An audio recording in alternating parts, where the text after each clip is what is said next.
suis dans une région où j'ai 2 usines Renault très importantes et je saisis le président de la République dès cet après-midi pour lui demander qu'il n'y ait aucune décision prise dans la précipitation concernant ce projet entre Renault et Fiat Chrysler. Je ne comprends pas pourquoi une offre qui a été faite fin mai doit d'ores et déjà être validée, paraît-il, pour négociation exclusive. Non, ça risque d'être une voie sans retour.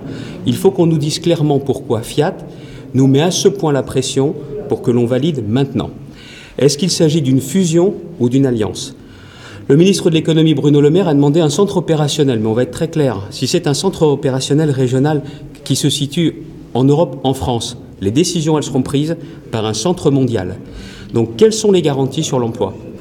Quelles sont les garanties sur les synergies ? Parce qu'encore une fois, Renault est en pointe sur le véhicule électrique, ce n'est pas le cas de Fiat. Qui profite le plus ?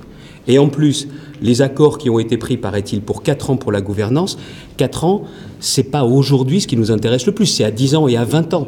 Donc clairement, cet accord tel qu'il semble passer, il est dans la précipitation. Et aujourd'hui, contexte post-européen ou pas, ce n'est pas le sujet. Il y a une question stratégique qui est celle de l'industrie automobile, de l'avenir d'un groupe comme Renault. Et une telle décision ne peut pas se faire avec une forme de passage en force. Il doit y avoir une explication devant la représentation nationale.